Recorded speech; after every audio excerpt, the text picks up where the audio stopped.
Was that another goal? Loads of Chelsea mates, like the banter and stuff. So, yeah, but now with this appointment, it's hard for me not to get behind Liam Rosenior. Like, it's a very important appointment, I believe, and like he does represent a certain demographic of people. So I want him to do well, to be honest. I do want him to do well, and like his start looked good, like 5-1 against Charlton. He speaks well. I watched his full presser, and you know the way he even went around and shook all the journalists' hands, like obviously, you know, just to show that there's a bit of class in there. He dissected things well, but I do think now, you know, let's get to work and let's not talk too much now. I think he's said a lot now, and let's just get to work and let's see how he does. Yeah. And you know, but he's also got to be wary of the Wolves. And when I say the Wolves, like, let's really get into it. Let me quickly say, we're going to get to that theory in a minute. Yeah. But let me quickly say how I feel about Rosenior, which is us definitely second that sentiment.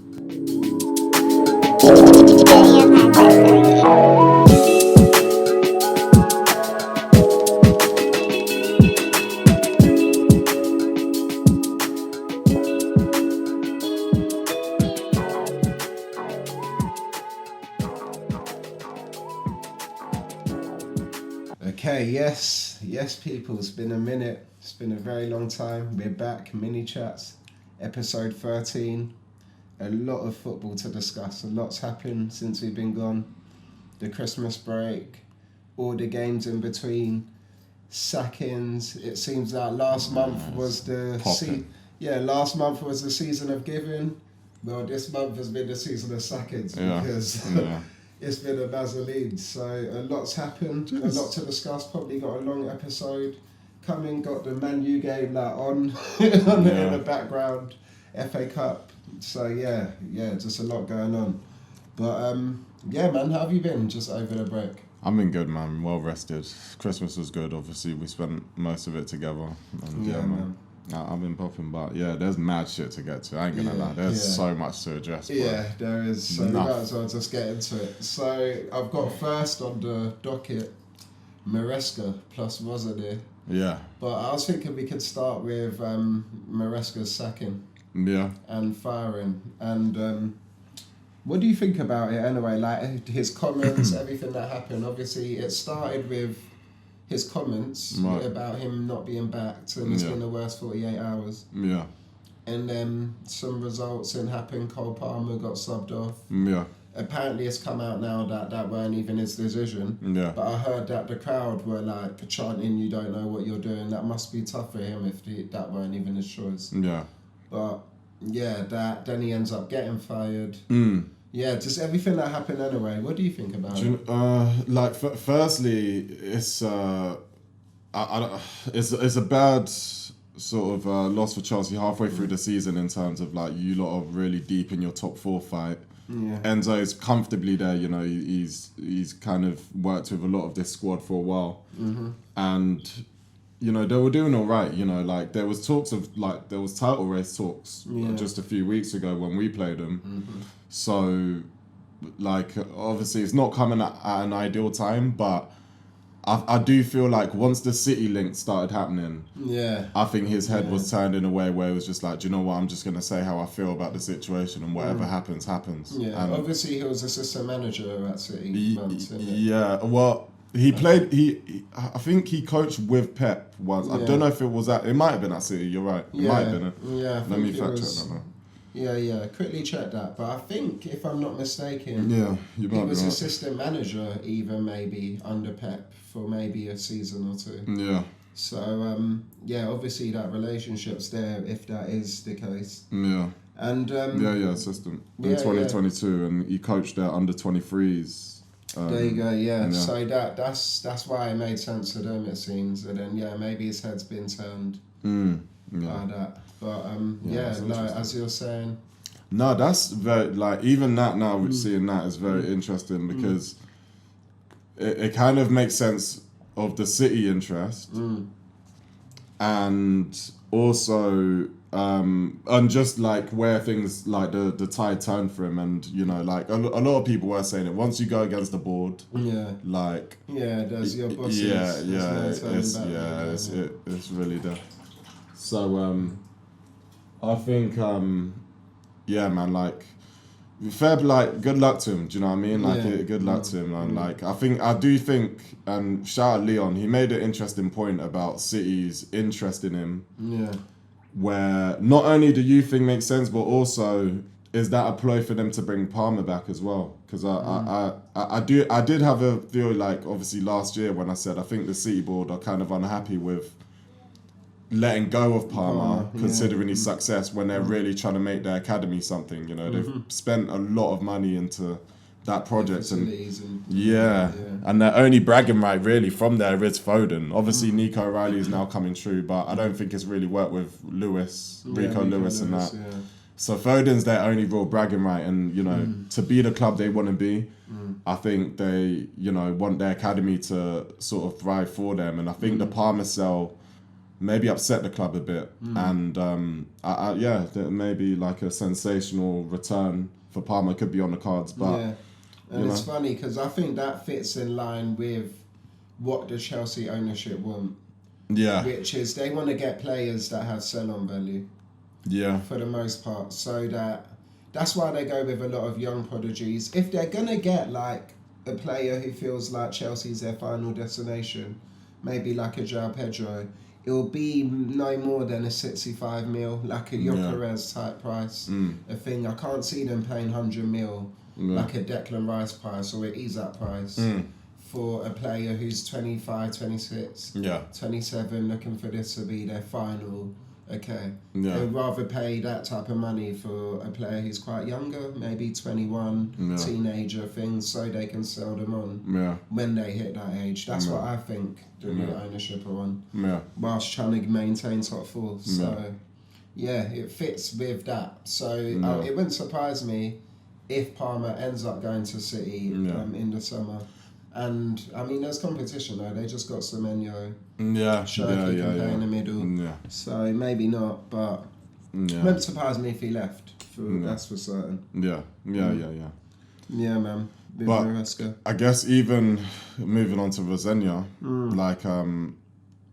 like this appointment, I do have to say, it does make Chelsea no longer my most hated club in the world. Yeah.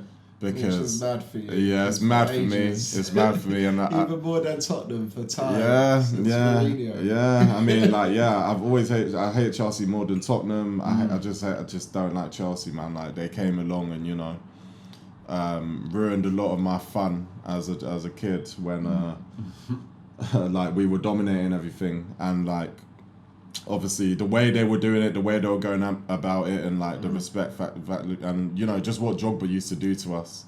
I didn't really like Chelsea, and then obviously having like is that another one?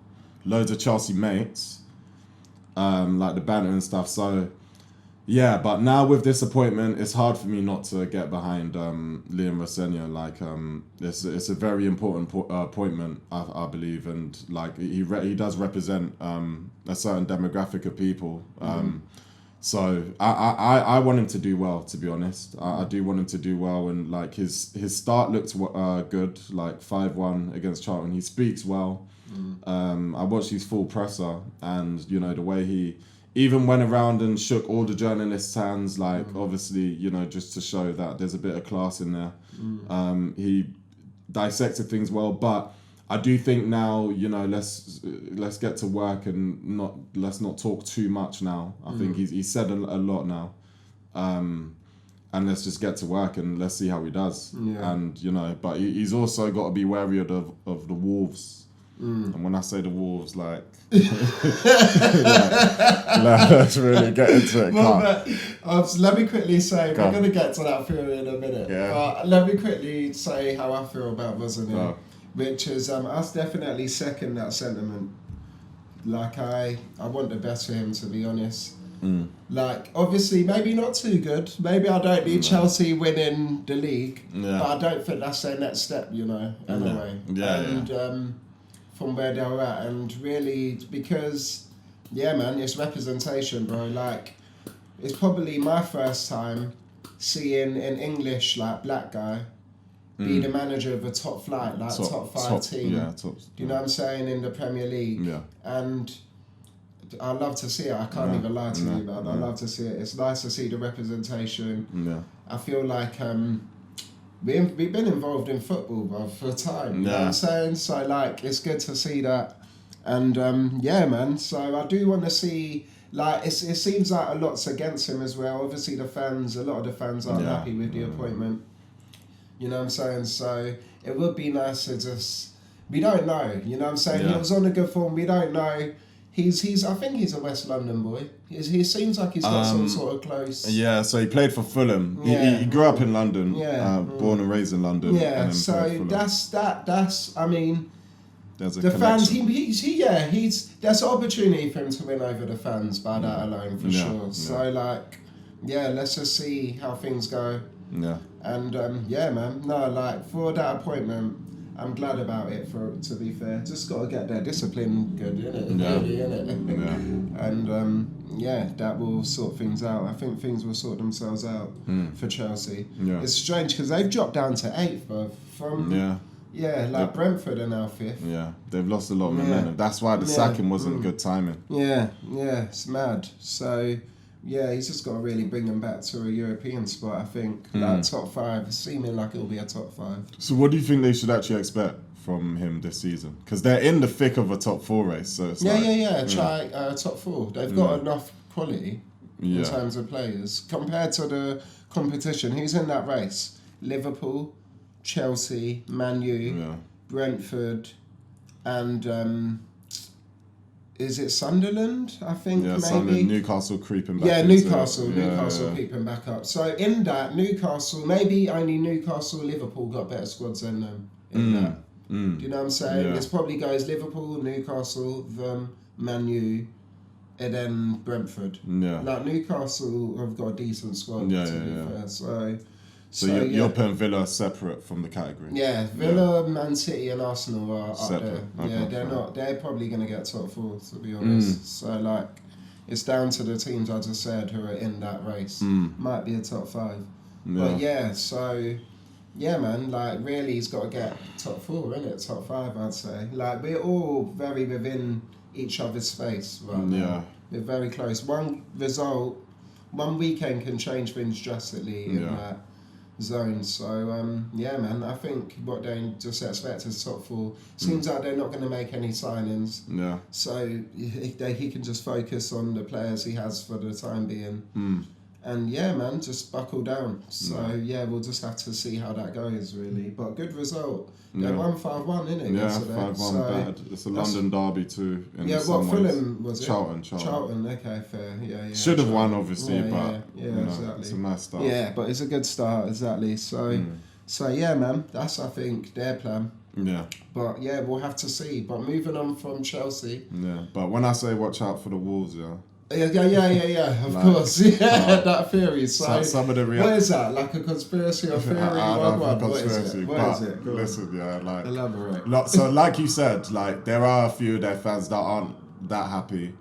And like even obviously I spoke to Jordan about this, and you know, he didn't seem that pleased either. So that was good to like hear that, like it's like a real universal thing in terms of like a lot of their fan base just aren't with it, and like even when like just thinking, is it a project, like is it not? You know, that Chelsea fans don't seem to think their club is suited to working like that. But the fury is, when I say watch out for the vultures, obviously fans that aren't on side, that's normal. But even just in terms of the energy going around, like, you know, obviously that incident came out about some driving thing. And, you know, if that was his bad, that's his bad. But, you know, obviously the people that were quick to report that. And then, you know, John Terry comes out the woodwork. Like, JT comes out the woodwork, you know, where, like, I ain't seen John Terry speak in a minute. And maybe it's different for you. I don't know, because he'd be on IG and that. I don't know. But I ain't seen him speak in a while, and then he's talking to some fan about his qualifications and that. And it's just like, it's just like, why are you so rattled? Like, what's up? Like, just relax. Like, it's just like I'm I haven't done this, and they need a top manager, and that makes me disqualified. But I am qualified as a coach. It's like, bro, okay, like, chill out, bro. But like, that's a spirit thing where. Like, I don't know, just people. And then, Cucurella gets a red card in your first game. Don't forget he had that incident with Eder Milito where, was accused of racism and that. And I'm not saying, like, he's actively rooting for him to fail or anything like that, but it's a spirit thing where you can't help it, where the people that ain't on your side won't be on your side. Yeah, man. It's going to be very difficult for him because we see how difficult it is for players playing for England, all of that. So obviously, and it's Chelsea. You know what I mean? It's Chelsea. Like they're kind of known for the trade. We got the train incident. You remember? Yeah. Exactly. There's a certain culture. Yeah. So it's going to make it difficult. So it could be revolutionary if it goes the other way. Yeah. That's what I mean. That's why it's a bit bigger than football. This one for me, disappointment. That's why I'm on his side. Yeah. For real, to be honest. And man, we'll just have to see how it goes. First game though, good, it's going well. 5-1 couldn't go any But you got us next, and I can't root for you in that one. Sorry, son. Yeah. That's a big one. Yeah. And I'm rooting for Chelsea, innit? Yeah, like League Cup semi-final, first leg, Chelsea Arsenal. Yeah, bro. I want Rossinier to. That's that one back there. That's step one in winning back the fans for sure. Like winning them over, just. That's if London you choose that over if you watch that over the Niger game, you're the hate watch. You're the bad hate watch. No, but I am gonna have listen. I'm gonna have both windows of both games. So Nigeria, Morocco, same time as Arsenal, Chelsea first leg. The sound though will be Nigeria, Morocco. Okay. But both windows. But the eyes, where's the eyes going? Whichever game's got. That's a hate watch and a half. That's a hate watch and a half. No, I would watch that as a neutral, man. 100. Yeah, for sure. But Niger's in a big moment. But we'll get to Niger later, man. Yeah, man, we will, man. But next, bro, let's get into Amorim, Manchester United. Who's going to be their new manager? We've spoken a lot about Amorim on this podcast. Yeah. Like, he's taken up a lot of airtime, and we had that moment where you said, I don't know how long ago, maybe around 5 months ago, 6 at this point, you said it'll be a sad day when he leaves. Yeah. And how do you feel? Boy, it was a sad day. You know when you just can't believe, like even though you know it's coming. You know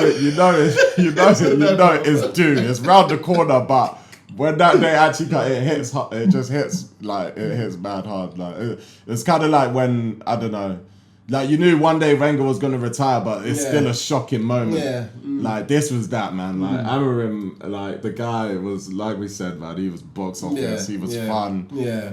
Like it's just we've said enough about it, but man, I'm gonna miss him, man. Yeah. Like he's now one of my top 5 favorite managers in football, bro. Yeah. Because he made Man U worse. Like wasted a lot of their funds. Yeah. He would entertain me whilst doing it. Was very entertaining. Yeah. And man, just overall, just great personality. Yeah. I want to see him more like at the top. Yeah. Like I'd love to see him in a Champions League or thing, you know what I'm saying? Because I do fuck with him. Yeah. Can't lie, bro. It will be nice for him to land on his feet somewhere improved. Because United are a cursed club where I just think they've got to ride this out where they're not going to be winning nothing. Like regardless, it doesn't matter who it is. Like they just always seem to fail. So it'll be nice for Amorim because even sometimes when you got stocks on certain players from afar and then Man U sign him, it's like, oh shit, that's gonna ruin my stock because he's just not. Man U's just a pit hole of failure. Yeah. So like who knows? Amorim might be better than what we saw, and hopefully he gets a chance to do that, whether it's in this league or elsewhere. And all the best to him, man. But I'll definitely try to keep up with him in the future. Yeah, man. Sure. No, for sure. But with their new manager.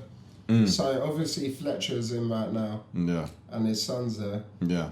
However, people are saying that they may get an interim out of Solskjaer and Carrick. That's like who the odds are on one or the other. Most people saying they prefer Carrick, like Man U fans I'm hearing. Yeah. But Solskjaer's people apparently have like basically made it clear to some sources that it looks like he's getting the job. Right. But this is only until summer. So what do you think, like, with Man U? What should they do? Like, get like a permanent new one now, like try and go in for an Enrique or whatever, or an interim stick with Fletcher till summer? Like, what do you reckon? Well, firstly, the fact that they're not prepared, like to have a caretaker then interim before your main manager shows that they were really gonna back Amorim for a while, like a long time, which is kind of nuts because it's like, when you at least prepared in terms of just like a crisis, like crisis calls and that. And it's like raw. So I don't know. Like I think I do like the idea of Carrick because I think Carrick has a decent philosophy.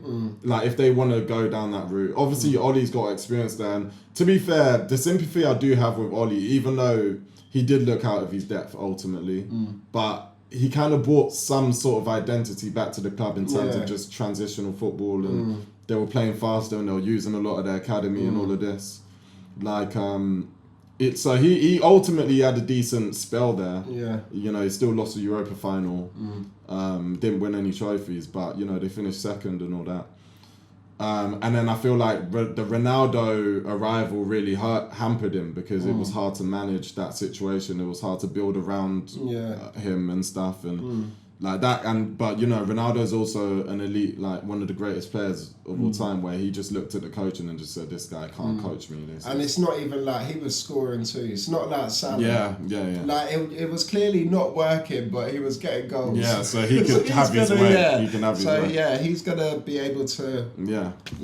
Argue his point. Yeah. So if them man don't really rate you like that, maybe Ollie isn't at this level, and maybe just move on from that era. He had his moment. He had his time. Yeah. But you know, it's not worked for him elsewhere as well. So I maybe go Carrick if you want to stay on the interim route. Yeah. But you should really have had your next guy, like, and you know, Enrique would have been, you know, he's available right now. I've heard Xavi, I've heard Zidane. So, you know, you've got some good options, to be fair. So they should really be prepared. Like, don't wait till the summer, to be honest. Like, don't wait, because you're just throwing away the season and you won't have many opportunities to... Well, I mean, you probably won't be in Europe for a while anyway. So you will have opportunities to get top four without Europe distractions, but it's here right now for you, and you probably want to be in Europe again next season. So just get the top manager in now.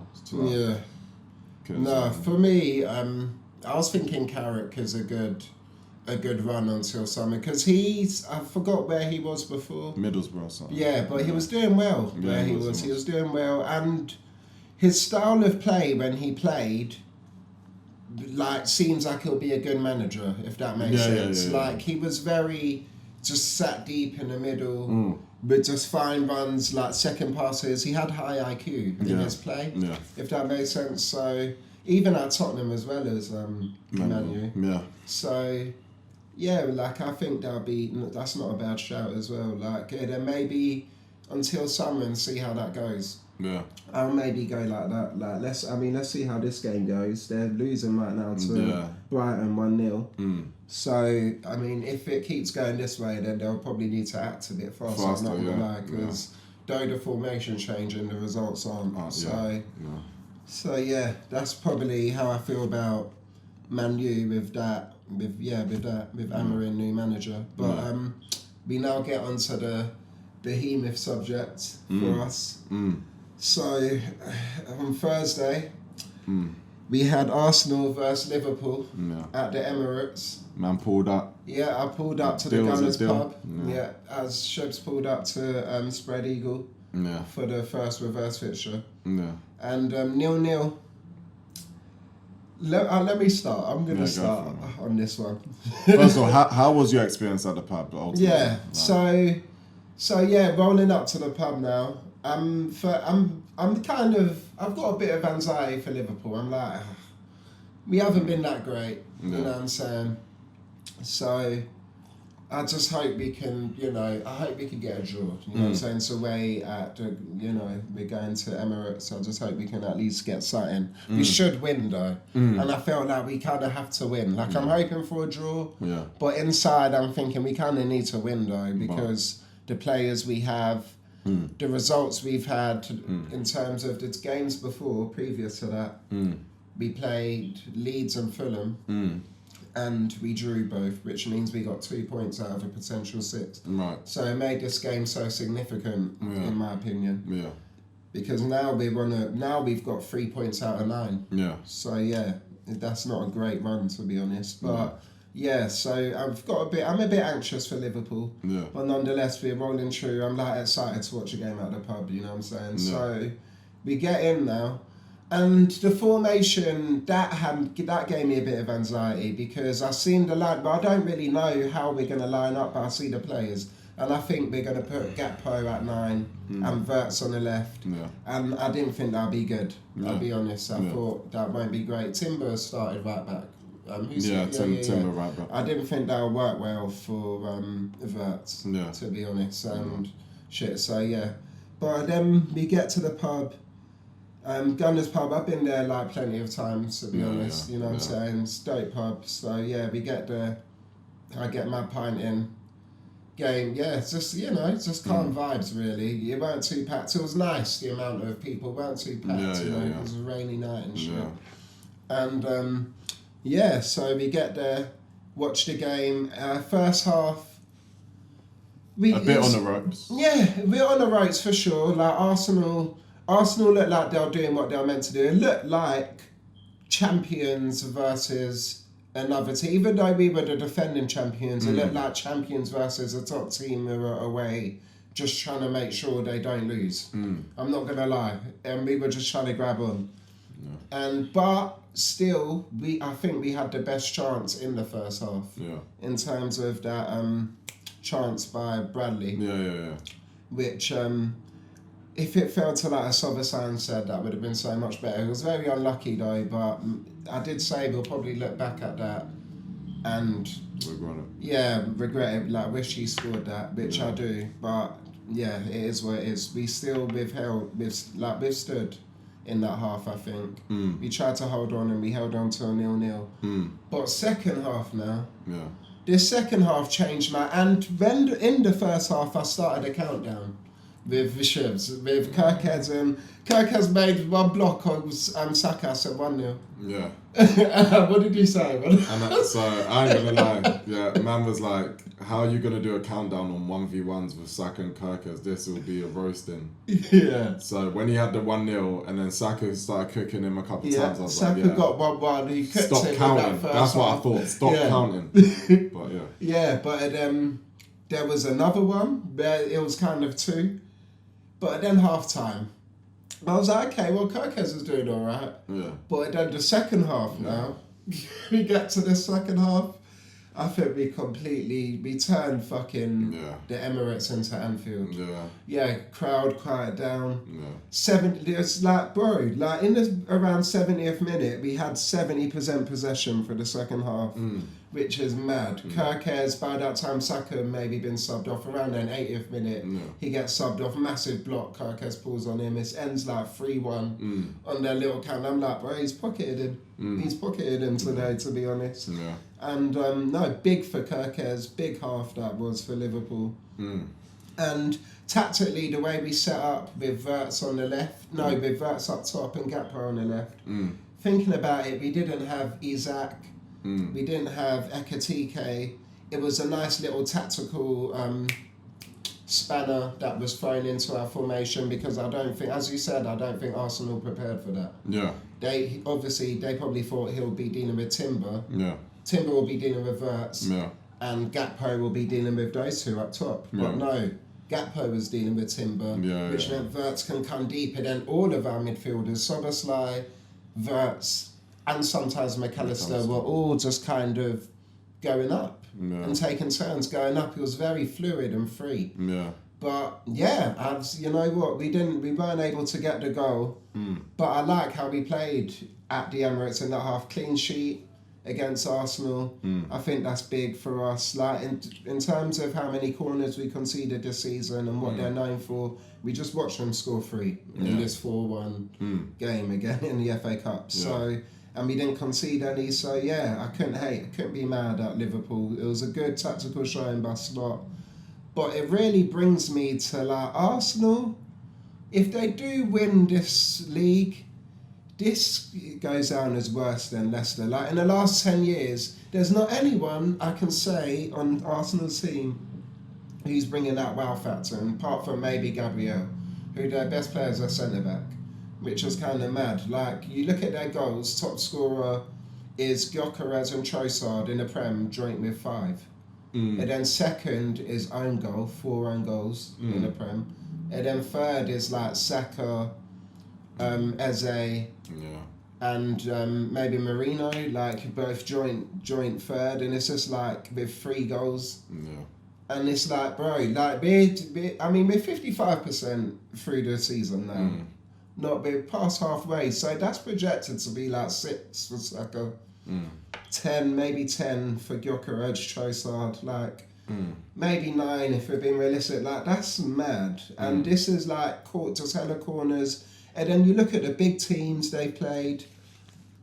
City, like alright, so they played City once, they've played Villa twice, they played Liverpool twice, they played Chelsea once in the Prem. They've had 1 win from that, of course against Villa, out of all of those names.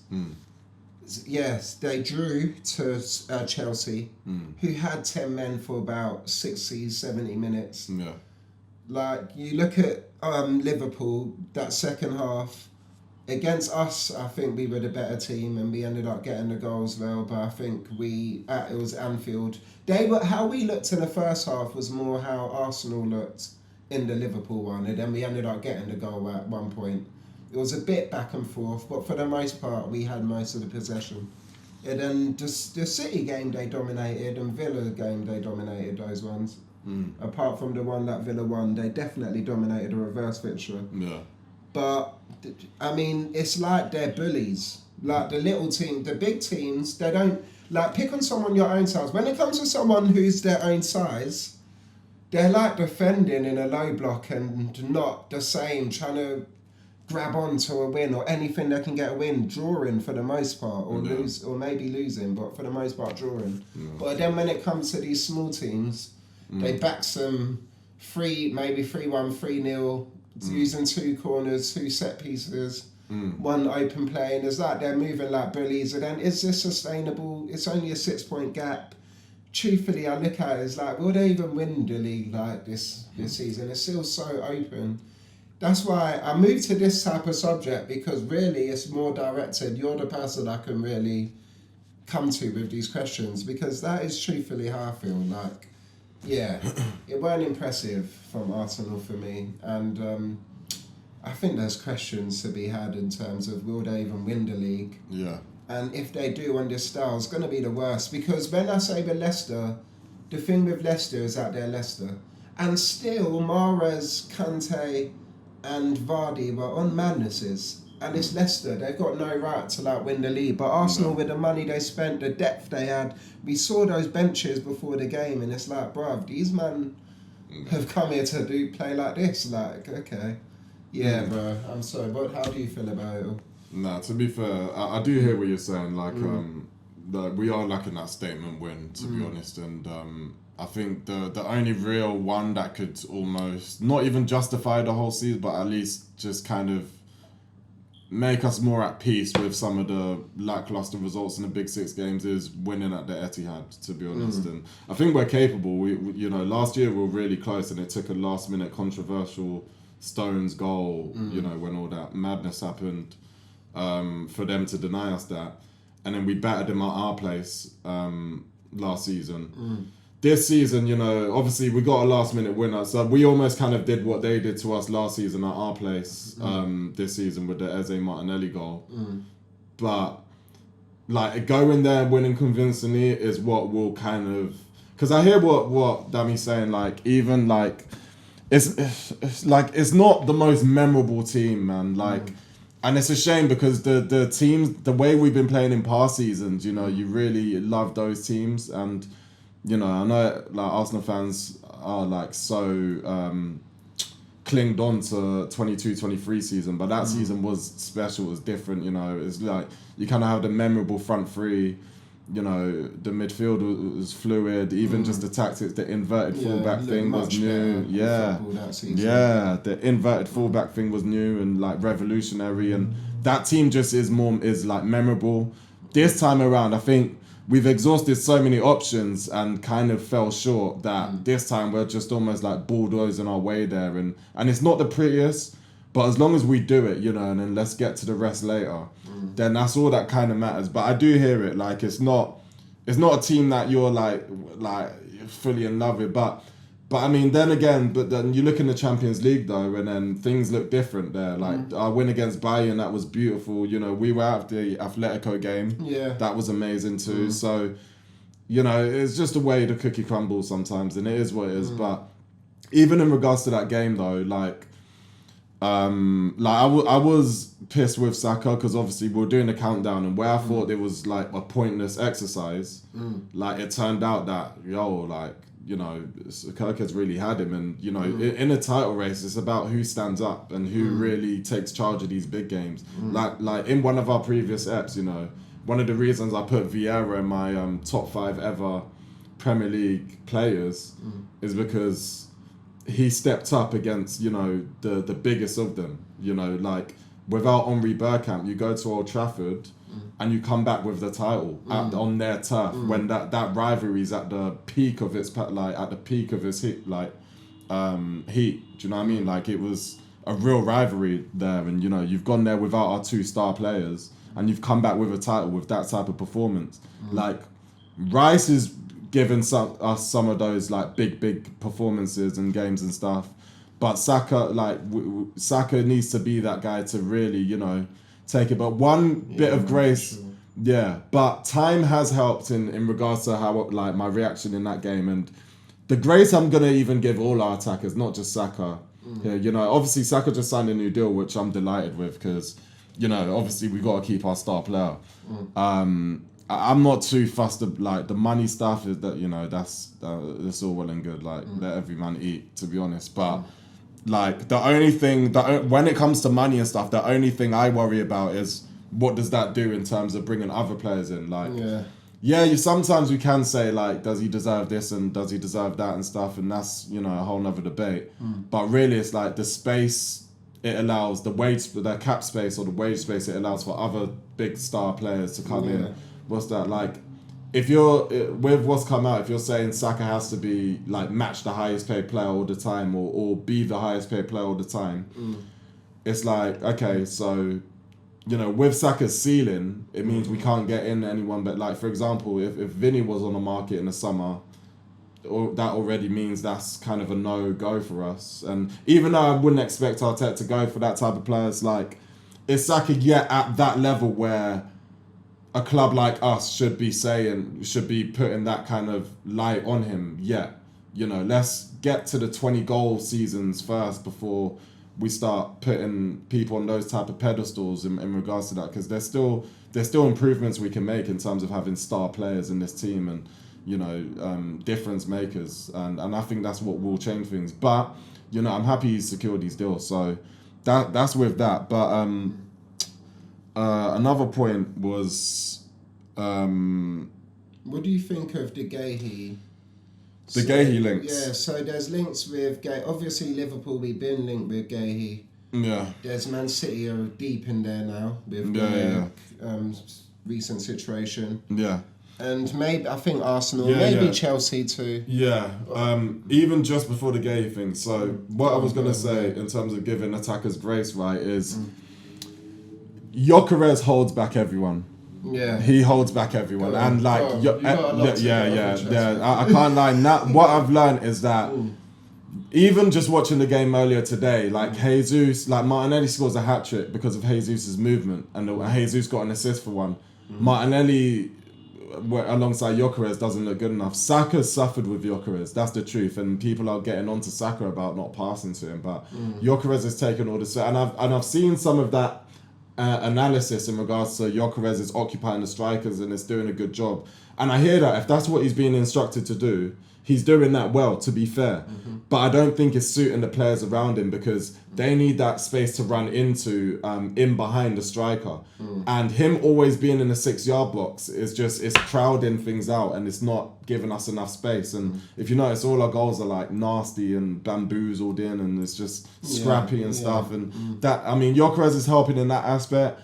But I don't think we play at our best with that. And I think Gyökeres, the only attacker Gyökeres kind of thrives with is Trossard, or that thrives with Gyökeres is Trossard. Trossard's the only one that's benefited from him, but I think everyone else has suffered with him. Maybe you could argue Madueke, but everyone else has suffered, and I think their numbers have suffered as a result. And, you know, when I looked at Havertz in that game, his movement, his like mentality, even just the way he understands the game is so much better. And him coming back now, I think gives us a resurgence where it's almost like you have to look at two different teams when you're assessing us as title challengers. I think this, let's judge a Havertz striker Arsenal system now and see how that title ambition looks now. Because Gyökeres is, and I know it's mad to think, how can one player be this issue? Nah, he's that bad. Like, I'm telling you, he's very bad. But this is where we're at that point now. We're at a point now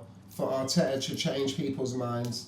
Havertz is now thinking what we were always saying is going to happen. Yeah. Will Arteta make the decision to drop Gyökeres? He has to. And play Havertz? And he's been injured for like a whole year, not even a season. So like, we'll see. This is down to now as the coach. We'll see. Time will tell. Time will tell. Time will tell. It's one of them ones. I think Gyökeres will start against Chelsea during the week. Yeah. Because he didn't come on today. Yeah. So that's a big one for him. Obviously, it's a first leg. So yeah, but that's. I would stick with the cups. If it was up to me, I'd stick with the cup. Like Jesus been playing in the cups and Havertz his former club. I'd stick with them personally. Yeah. But let's see, and now we'll see with Arsenal. It's true. We maybe have to assess, but I'll have to see it first to assess it. But what you say is a fair point. I do think Gyökeres' style does affect the front line a lot. Yeah. Like I can see. Because he occupies the space in an attack. Yeah. When they're running in, they kind of, because they like to cut in and make weird little runs where they're cutting inside. But it's like congested with him. Very congested. So it's going to get blocked, that shot. They like to cut in and take shots, but they need attackers to draw defenders wide. And I saw Havertz do that straight away when he come off the bench. So I know, Jesus, that's even his style. So I definitely know what you mean. Maybe his style doesn't actually suit Arsenal's style. It might even be more that than. It might be that.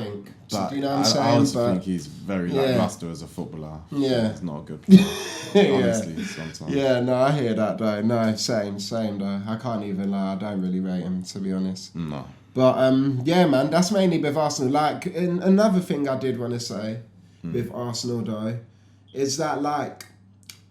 It's a hate thing, but not really. I actually wanted the best for them at the beginning of the season, like because Liverpool just won the league. I didn't mind. Like I've got a little affinity for Arsenal, just for North London and shit. I've gone to games. Like I used to get free tickets when I was in the hospital, so I've gone to the Emirates for a few games and stuff.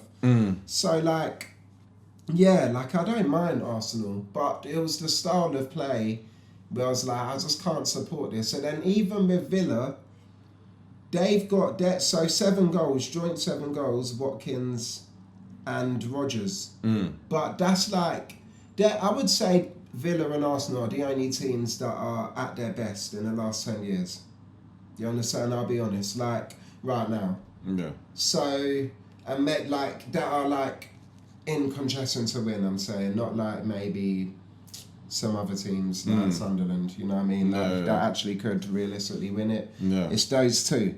So, and when I look at Villa, Rodgers 7 goals, Watkins 7 goals, I can say for Rodgers, he's been like cold. Like as an attacker, one of the best in the Prem this season. But there's no one I can say that for Arsenal, bro. And that's like my biggest, no one, bro. Apart from Gabriel as a defender. Yeah. Like one of the best players, definitely one of the best defenders. But their attack has just been... Trossard's been decent off the bench, for sure. He's been great. He's been great off the bench, to be honest. Yeah. but I still wouldn't say he's been like show-stopping that thing. Someone's been mad, and that's what I'm not seeing from Arsenal. That I've seen from Salah last season for Liverpool.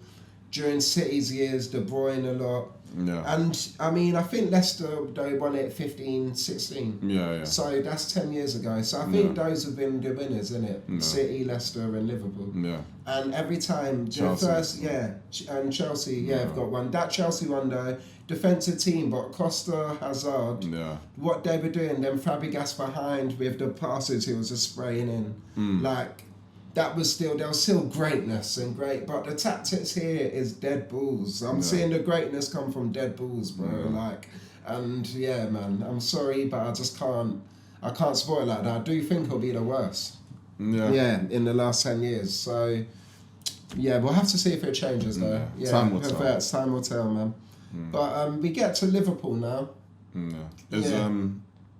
In regards to, because was that just a game or is Arsenal as a whole topic? No, Arsenal is a whole topic. So yeah, if you've got more, cover more for their whole. So obviously today I've covered everything on my end. So cool. So like even the game, like I guess finishing the Havertz point, like I do think he's a game changer, and the way Arteta spoke so glowingly about him, like obviously you could tell that Arteta. He's missed him, and you could tell he'll probably be our main striker moving up. You would hope he'll be our main striker moving forward. I think he's just more fluid. He understands the game more. I wouldn't even say technically he's that far. I mean, Gyökeres technically has been very bad, so Havertz is above him. But I wouldn't say technicality is really Havertz's greatest game. He's not that clean with it, but. He just does things better, and he's smoother, and even his little back heel like earlier, he's just a better footballer. So I do hope that can give us a resurgence, because that changes the landscape completely, to be honest. So that's big. Marino at 6 was very interesting, very, very interesting. I think he played quite well there today, and I guess it just gives him more playing opportunities in terms of, he's versatile enough to play up top, he's versatile enough to play 10, 8 and now 6. And, he's just a valuable player, man, like a good squad player that just does what he's asked to do. Obviously, he's got his limitations, but, he just does what he was asked to do. And I liked it. I liked him playing at 6. Like, I know, because a lot of us, like, are of the opinion we probably need another midfielder in this window even, just because that 6th position is quite light. Like, if Zubi's out for an extended time, we don't really trust Norgard with what we're competing for right now to really come into those type of games. And he's a different type of player. But Marino today, there's a bit of an option there if we don't want to buy this window. Yeah. So that was good to see, to be fair, because I looked at that team and it was very attacking. He's had a game like that. And I know it's just Portsmouth, but he's had a game like that behind 2 10s. Yeah. And two natural 10s that are only kind of learning to play 8 this season even. So it's a big it was a big task. It was a big task. Made some big tackles and he showed strength in there as well. Yeah. But even him doing that, would you not just prefer him to do the role he does now, which is come off the bench, but he can just cover any. Like, if the CDM comes off, he can cover Zubi. Yeah. If the attacker and you don't have options, he can go up top. Yeah. Or he can just go in the midfield with Zubi or with a holding. But the fear everyone has is if Zubi gets injured, where it's so much in trouble, which is why everyone wants like a top class like a good the depth we have in defence, like that kind of level, like a Mosquera, Hicampier level. DM behind Zubi. Yeah. But I don't think we'll do that, number one. And number two, I think Marino has given an option there where I would have him over Norgard in that role, possibly. Yeah, but, man. There's that. And then happy for Salmon, like he made the debut to FA youngest player to appear in the FA Cup for Arsenal in our history, and that was big for him. I guess alongside the Guehi topic you asked me about to bring that up because of Salmon. Like that's good because you know how I feel about just having a British defender. Like it's I think it's just very important. And even though one of the eps I did when I addressed that and I spoke about like the Dolo ep I did, where I basically spoke about like Ballard and all of this and how my philosophy's kind of changed from it has to be a British centre back to you just need British identity in your back line now. Yeah. And I think Liverpool kind of changed my theory that where even though they didn't have the British centre back there after Gomez stopped playing, like they had 2 British fullbacks, so their identity still to me was a British, like there was British makeup in their defence still. So my view on that's kind of changed. It doesn't have to be the centre back, not to mention the quality of centre back in England these days is, you know, it's not as great as before. Like the Terry Campbell era, Terry Campbell Ferdinand era, sorry.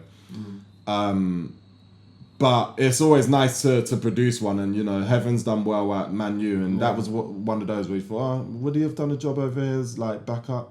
Possibly, I don't know.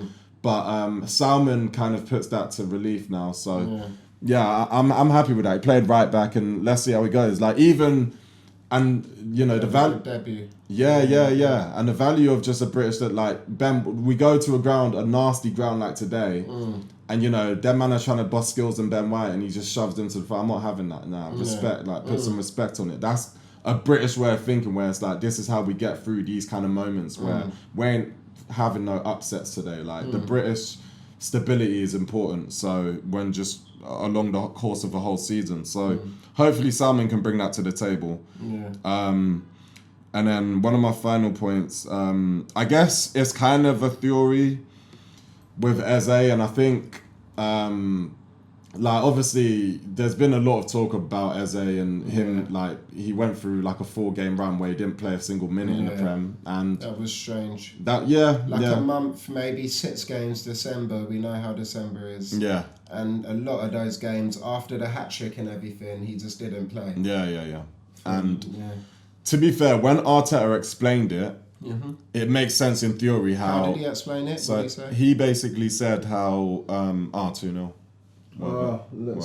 Looks like Man U search. It looks like it looks like they need to get Carrick. Yeah, there's still trouble in paradise, it seems. Amarim's gone, but the problem remains. And was it well? He became to rain on the party. He don't care. Him and Fletcher played together too. On these old boys, on these dogs' head top. Bruv, it's still trouble in paradise there.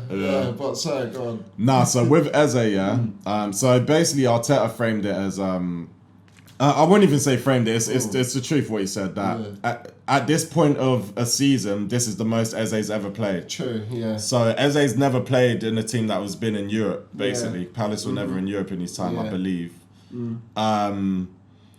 So it probably makes sense. So he's got to manage him well. So I guess we can't complain about players being overused and stuff. And then you know when he doesn't overuse a player, then say, why is he not playing enough? I get that, but not a single minute was strained. It was a bit mad. But my theory really is, I think Eze was being humbled a bit, man. And I believe like through Arteta's, this is via Arteta's no superstar system that we have at the club, where after the Tottenham hat-trick, that was a big moment. That was huge. Eze was, you know, he rejected them. He came to us. He's a Helen boy, Londoner, like that. I'm sure, like he was popping on, you know, everywhere, like in his circles. Like Eze was moving a different level. Then the Bayern game that week, he played a blinder. Great assist to Martinelli as well. And like the way things were happening that week. And then I saw Eze doing like podcasts and stuff, and he was doing interviews and stuff, and you know he's got the look, the image, the aura, even like his like introduction, when he was on the pitch and they were singing the "Let It All Work Out" song and stuff. Like he has got a superstar look and feel to him, and I think that week things were happening quite fast for him, and I think you know with Arteta's no superstar policy, I think it was just to. You know, let's relax a bit here. Like things are moving fast. And also you got to remember this is all at the expense of our captain at the end of the day.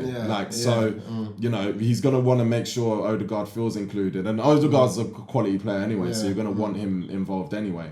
But let's not like put like pedestal out this guy all the way up there when you know our captain's there waiting in the wings and like and we don't really have a superstar like that. Like Saka's our highest one, and you know he's humble. He's got the sort of Kante effect of just quietly gets on with his work.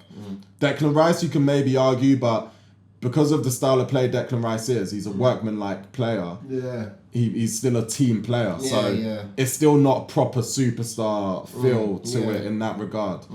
But Eze, he's a bit of a showboater. He's skillful. He's got the look. He talks and stuff, like he's vocal, off the pitch and all that. And I think that was a thing of Arteta just lessening him a bit. So.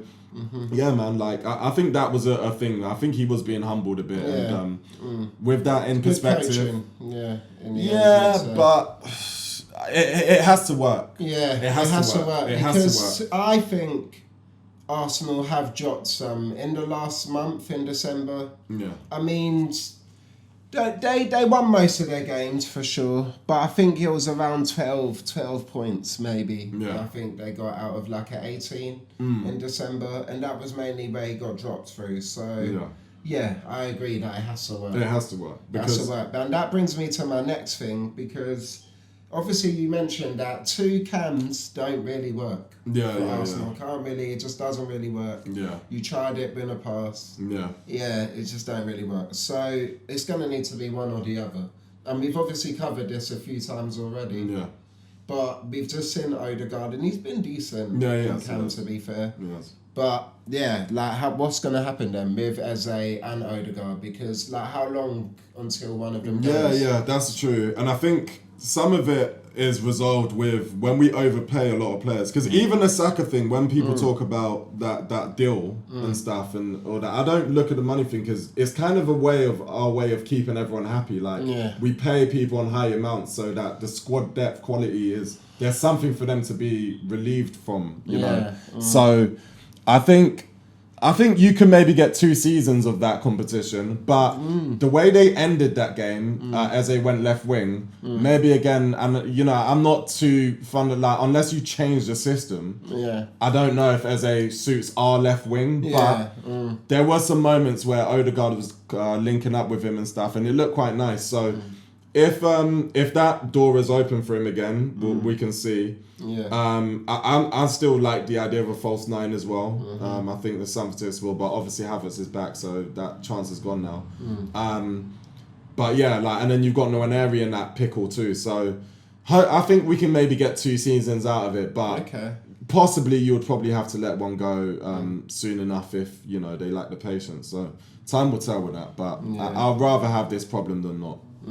So my last thing with Arsenal Yeah. is Guéhi. So this interest now, apparently Arsenal are now interested in Guéhi. Yeah. How does that work? Obviously I'm thinking, now there's all this interest in Guéhi. He's given Liverpool his word, apparently gentleman's agreement. I think it's best for him to stay how things are until summer. Yeah. Then he gets a pick of the litter. Yeah. He gets a choice.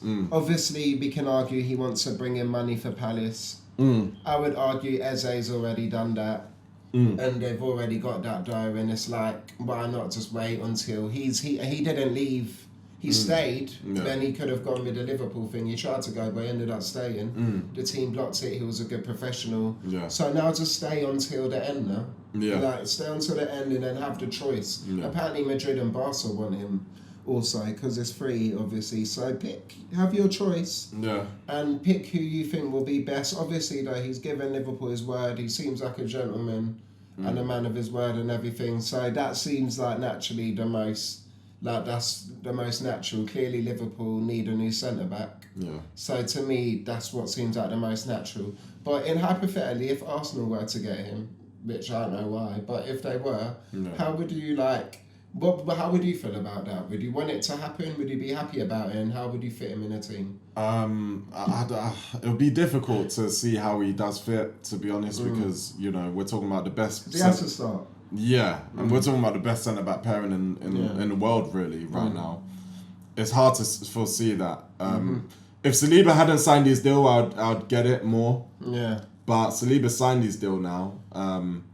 And I don't know if that's like just to get us more money or whatever. I don't know, but that signing would make me have to look into things. Okay, why is this going on? Because at this moment in time, if you're saying all our defenders right now are going to stay for the long term, or when they're at least to the last couple of years of their deal, it would be greed to bring Guehi in because we've got a lot of quality back there. Yeah. But maybe that's not the plan. I don't know, but. I'm always open. I'm always welcome. If in January, if Arsenal signed him, would you be happy? You'd be happy about it? I wouldn't be unhappy. I would be like, okay, was that necessary? But I wouldn't be unhappy about it for sure. I mean, then again, Norgard just played centre back today, so maybe you can look at that. And is there a world where you can play as a fullback, cause the way we've kind of used our centre backs that we've signed? What over Timber?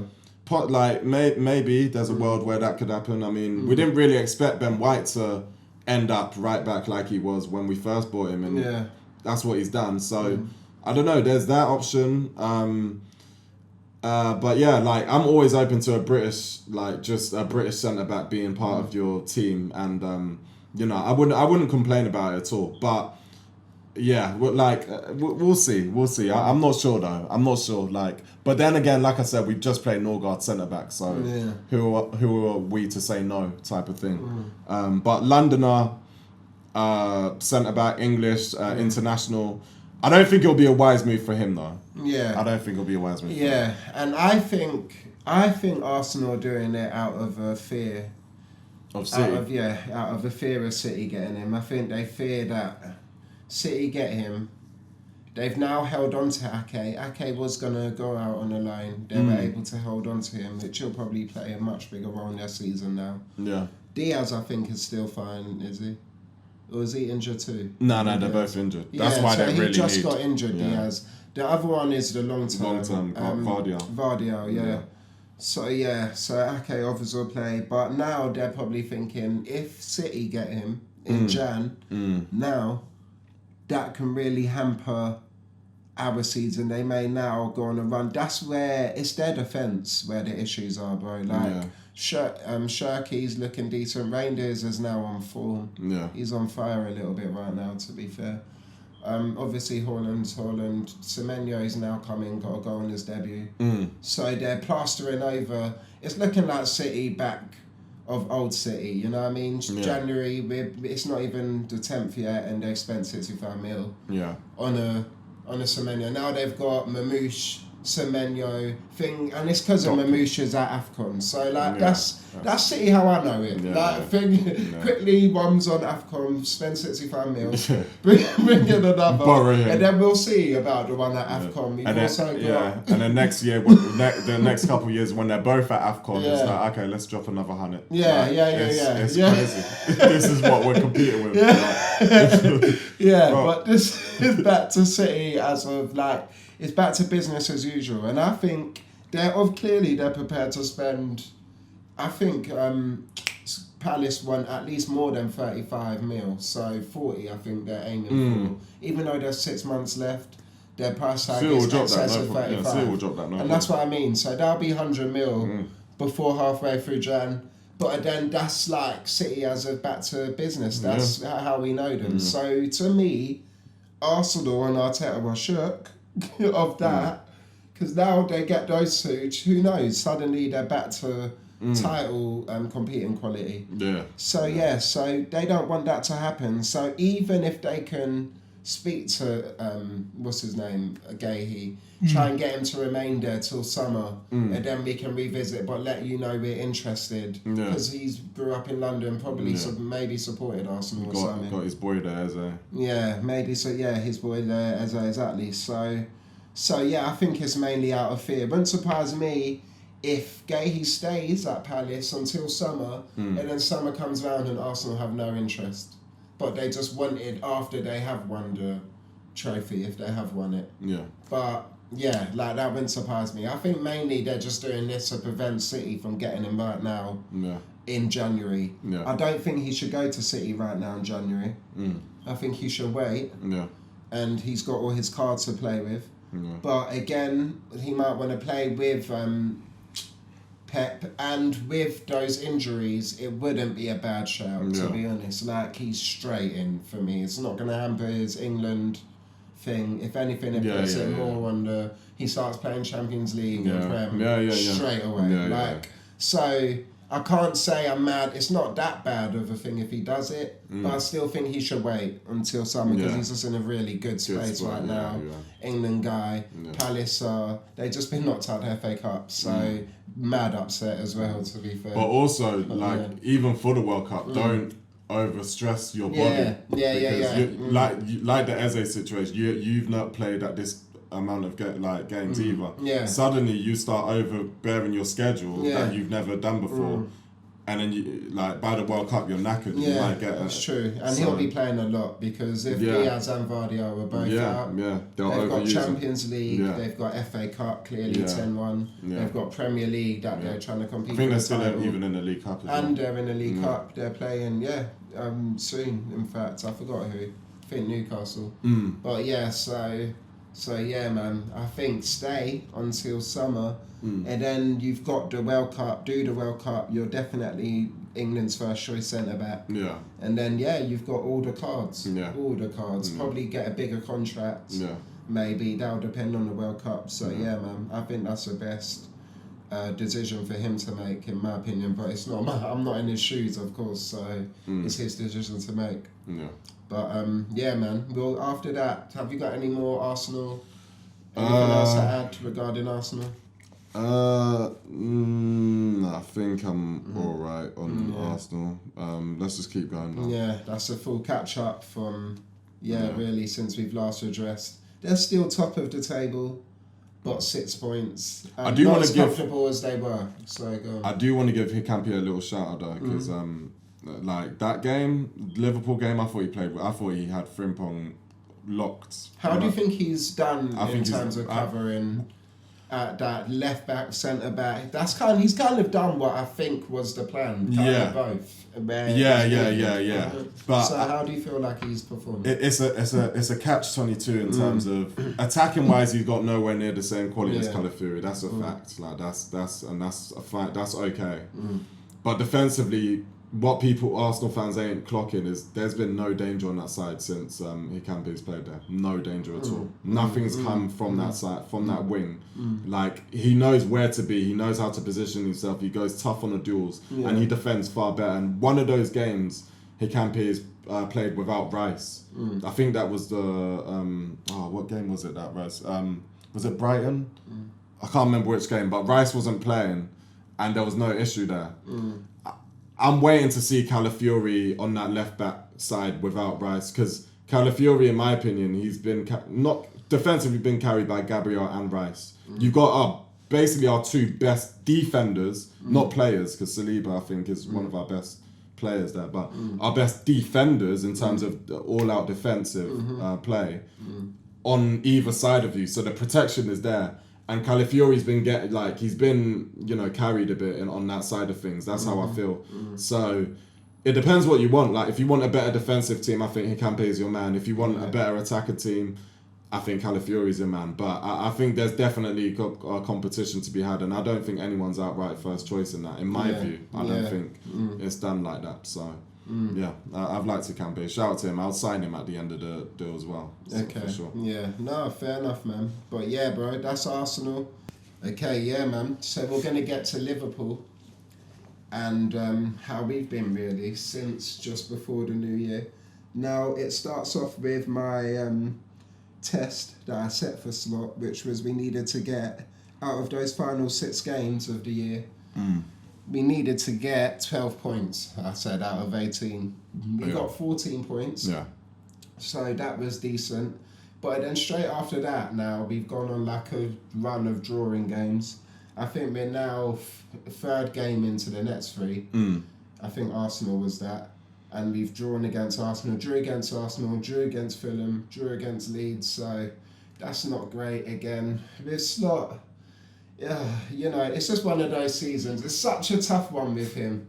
It's like such a one step forward, 2 steps backwards with him. Like, it always feels like, oh, okay, and then he does something. Like, this Arsenal game was a bit of a tactical masterclass. Yeah, he played well. To be fair, you know what I'm saying? Yeah. And it's just like, after drawing those 2 games, things felt so stale. But then now he's done this, and it's like, okay, like, and then hopefully the next games and fixtures will be good. We're expecting Salah to come back. Ekatike, he's out. But that's another thing even about the Arsenal game is we had like no strikers, bro. We were so weak. And that's something you always bring up is wait for when we're full strength. And you were more or less full strength in that game, and we were far off full strength. And still, the way we performed. But yeah, man, like...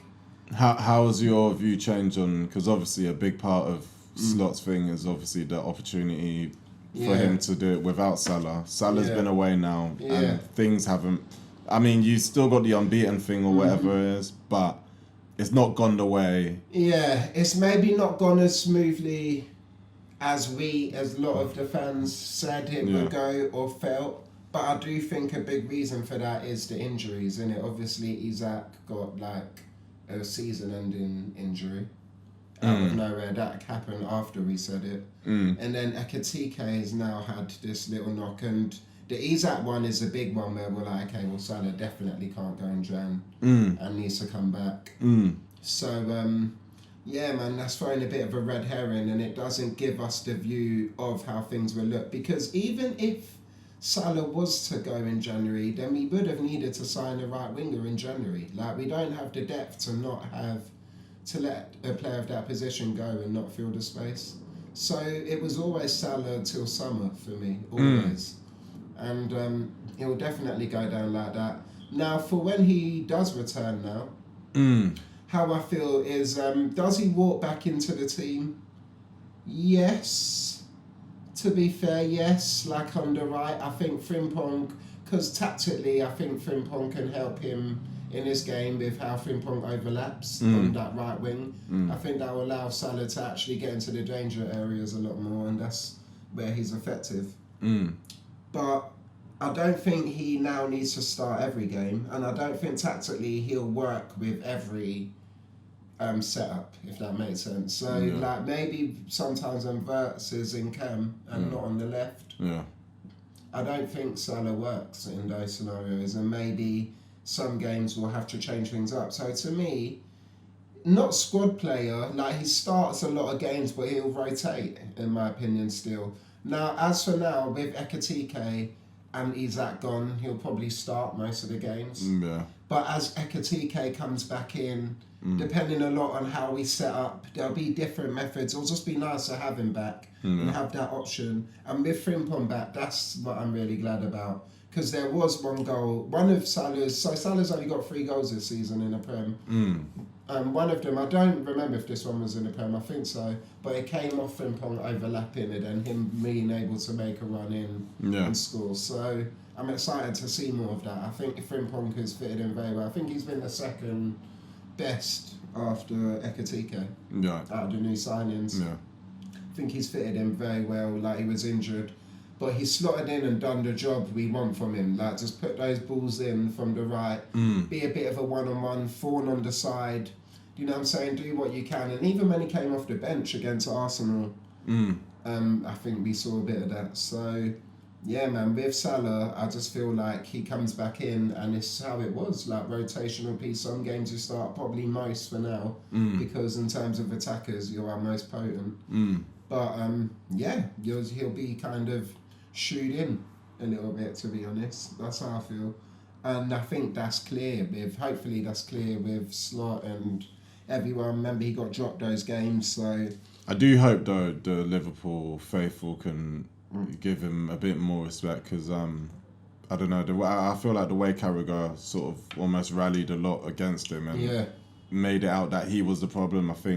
I do think that's been debunked now, even regardless of the injuries. I think with or without, Slot's just been underperforming, and at the end of the day, it has turned out to look like an informed Salah is what makes Slot look good. Yeah. So. Yeah, I think we can't deny that, for sure. Yeah, you could say most of it was a bit of Slot's tactical. It's probably more Slot's fault tactically than Salah's fault in terms of that whole scenario and that bad run of games. But at the same time, I think he's done what he's can to fix it.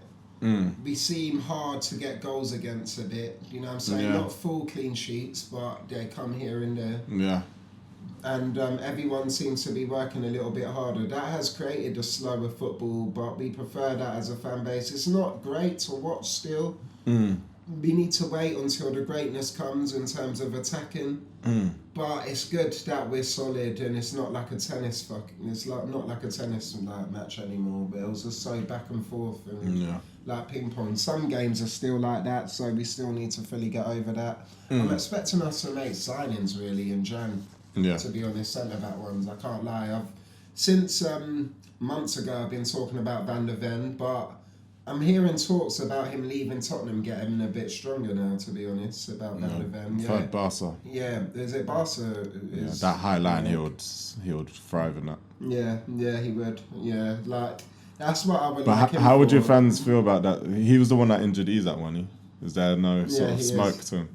Yeah, I don't think the fans will like him for that scenario. I did say before that. So, I mean, with that now, that was fucked, the injury. I mean, I feel like he had to do it. He's obviously trying to... He's outscored. Yeah. So, like, Yeah. do you know what I'm saying? Like, imagine if he didn't try and put in a challenge. Obviously, he had to, but... Yeah, man, it was just one of those scenarios that seems a bit more unfortunate. There are some injuries where it's like, okay, that's fucked a little bit. Do you know what I'm saying? But that one I think was just a bit more of an unfortunate one. I don't think the fans would be too mad if we signed him. It's clear we need a centre back. If we can get him for a good price, he ain't signed a contract, and then also get Gahey. Things might change though with that now, because Gahey's got all these options. It might be now that we can only get like a small type of centre back, so he doesn't think, okay. Do you know what I'm saying? Like, there's going to be bare competition. So it might need to be like, not a Leone type, maybe a bit more experienced, but yeah, maybe on loan, who knows. But who's that kid you were telling me you signed? Yeah, we did sign a kid, so more NDA, so more Tala NDA. Very young though, man. He's just played under 21s. I think he's like 17, 18. First. You know what I'm saying? So yeah. But it is a new centre-back signing. We do need to be active this January. Of course, look at the competition. City are already rolling. Obviously, they need to more because of their injuries with centre-backs. But they're rolling and they're going to be in the market for the same positions we are. So, yeah, we need to definitely get the ball rolling with that. And I do want to hear a bit more stronger links or rumours and all that. But, yeah, man, so far how I feel with Liverpool... Just it's upsetting with Ekitike about him being injured. He's done great, filling in, like we've all seen. I'm so happy for him as well. I think it's definite that he's the number one option instead of Isak. I think that's like sorted now. Like I haven't really been able to say that on the pod since, but I think that's clear now. He's the number one. I do think he's a better striker, personally. There are things for him to improve on, like his little runs in behind. He's always caught offside. Whereas Isak is a bit more higher IQ there. Like he knows how to stay on slide and make them nice little runs. But yeah, he can learn that, Ekitike, for sure. So with that, that's how I feel in terms of that. Salah coming back, I think he slots into the team. Just January, man. We need to make transfers. It's weird with Liverpool right now. It feels like 1 step forward, 2 step backs, 1 step forward. Which is why, can we come and compete for the title, or is it a top 4? Like, and I know the title's done. That's me being very ambitious. But like, but yeah, I don't know, man. But yeah, man. For the most part, in terms of Liverpool, I just don't think there's much to cover really. Apart from that, it's been very stagnant, man. Very stale. Hasn't been great. Hasn't been terrible. At this moment in time, you're slotting. At this moment in time, I'm slotting. Yeah. Because he passed my test. Again, like it looked flat those 2 games before, but then the Arsenal game, he's done really well in that game. We've got tomorrow's match, and I want to see Rio start for sure. Like that's one of the, little concern. So apparently there was a little bit of a disagreement between our ownership, And Slot. well, someone in the ownership and Slot, because someone wanted Slot to actually rely on the youngsters more, in particularly Nyoni and Rio. Yeah. But Slot's argument was he wanted to bring in Barcola and more players. Yeah. Now, I do think last game, so before Arsenal, the one we drew against Fulham was a perfect opportunity to bring in Rio and grow him up. Like, we started Gakpo up top that game, fine, but Wirtz on the left, for me, was an issue, then McAllister Cam, because Wirtz didn't look good on the left that game, and he got a bit overpowered. And if we could have played him at centre-back, at centre-back's crazy, played him at Cam, Wirtz, and then fitted Rio on the left, where he actually, because he's a one-on-one type, that can actually create space for the Gakpos and the Wirtzes a lot more. I think that would have been a much better tactic and an opportunity missed to play him there, but we'll see tomorrow, man. Like, it's a big opportunity for Rio. Hopefully he gets some game time. Yeah, man. I'm still in with Slot because, I'm steady head with Slot, you know what I'm saying? He still did what he did last season. We are still in the top 4 numerically because everyone's shit. Like, it's so funny, is that just, we drop points, but everyone drops points. And it's just like, so we're still in there, so he's still passing my test, so I can't really be Slot out. We need the improvements and we need it to come, but Arsenal was an improvement, bro. I can't lie. Like, the Arsenal game was an improvement from Fulham and Leeds. It was a good performance, so we can probably build from that. Hopefully Kirkes can build a lot from that because he's locked down one of the best wingers in the world and in the Prem for the last few years, so that should do him a world of confidence. And man, we just keep going. That's really how I feel with Liverpool. It's just been such a stagnant month that there's actually not much to add, to be honest. Just got to keep going and watching, time will tell. A lot of the pressure's on Arsenal. That's why we spent so much time on, the eyes on Arsenal, bro. Like, these next 20 games, but for them it's so much. You've seen they're still in the FA Cup, still in the League Cup, still in the Champions League, so they got a lot to deal with. So it makes sense they have the depth. But it's so important for them. That's who all the eyes are on, kind of. We're in that top 4 race. We're at the top of it. It's tight as fuck. But we just need to continue doing what we're doing, man. And, like, we need to win, again, get back into a winning formula. But I think that should come. That should come, because it's been a while since we won, bro. Like, 3 draws in a row. So eventually the win should come, I'm thinking. I think at least in the draws we've looked decent, where it feels like a win's coming instead of a loss, personally. So that's the good sign for me. And man, we just keep assessing. But let's just quickly we just watched the end of this game. We watched the last 10 minutes, because how long added minutes are these days of this game. And they got one back, Man U, 2-1. But the results have not changed. They're out of the FA Cup. What were you just saying about this season for them? Probably the shortest ever season in their history. Yeah, because knocked out first round of the League Cup, knocked out first round of the FA Cup, no European football. So just a league to... The man got 12 games left. like a good 12 games, 12 fixtures left. 7 more games at Old Trafford and their season's done. It's nuts. Oh, it is nuts. So a lot of rest time. I don't know, for Manu, his hopes for England spot, that's dwindling now. Because he's only got the 12 games. That you've got the competition within those 12, 18 games. Do Man U do some business and get that midfielder believer?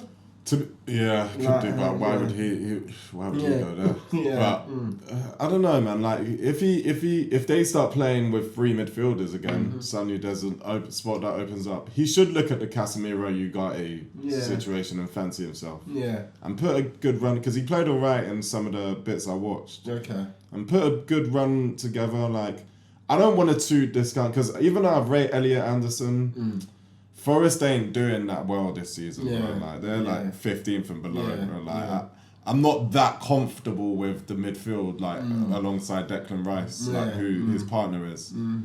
I still think there's a spot there to be taken. Yeah, man. Yeah, like Yeah. I'll be rooting for Kobe in a way. Like not that I like Man U, but I hope he does because I like watching him. To be fair. Yeah, no, I hear that. What do you think though of just the state of Man U at the moment? I think result? they're done, bro. They're like done. yeah, and that there felt really. Yeah. It felt different though in terms of like no, they're really done.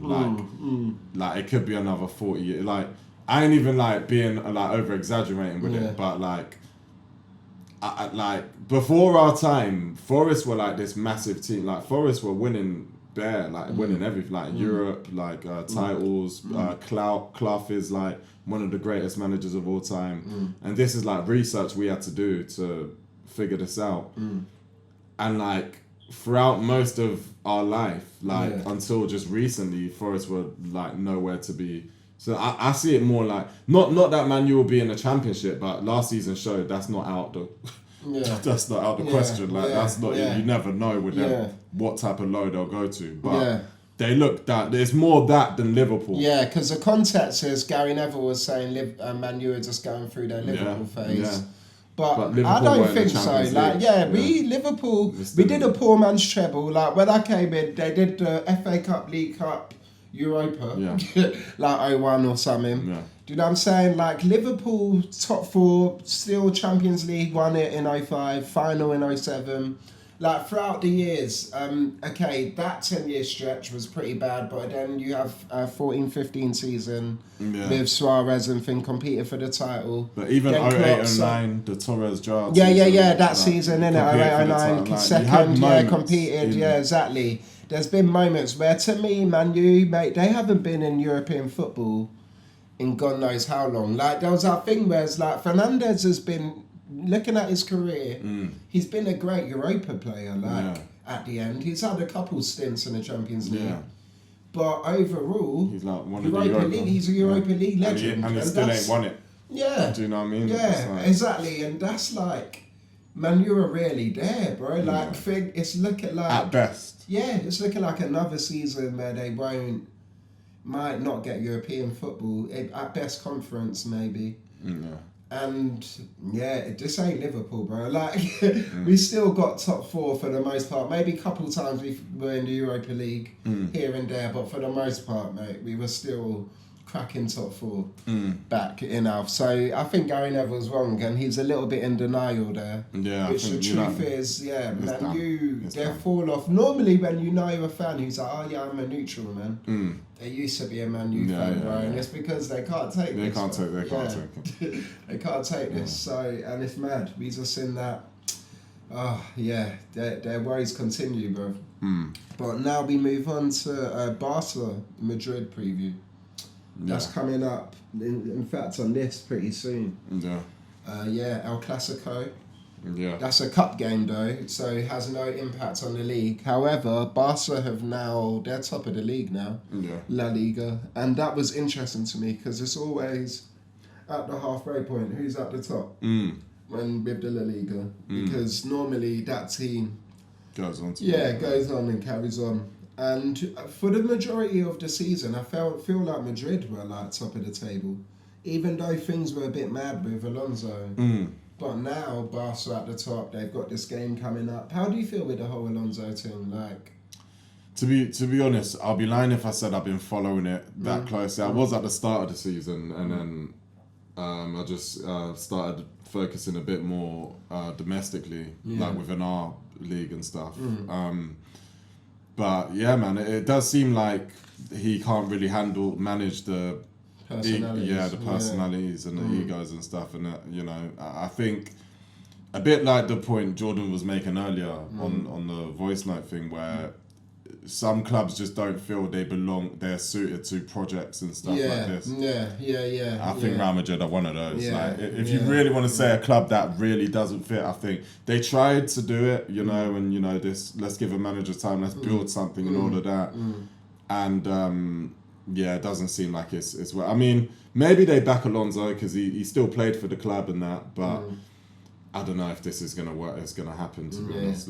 Time will tell though. Let's see how they do in the Champions League and that, but Yeah, man. You know, and it seems like they're not quite sure of how to manage the Mbappe, Vinny debacle. Yeah, They don't debacle, know. Yeah, Rodrigo, all of that. Do they sign a new player in summer? a striker. Yeah, Which, they're considering a couple for sure. Obviously, they're considering a centre back. It seems like they want a midfielder as well. So it's just like, what's going on there? I swear they just signed a whole wave of new players in terms of Trent, Mbappe. but mind you, they could win tonight, and then all of that goes away. Yeah, so you never know. Yeah, it's true. How do you feel about like Rodgers and Bellingham for England though? Like, obviously their seasons. It's really now like it's actually a debate. It is. To be fair, it is. To be fair, but I do think.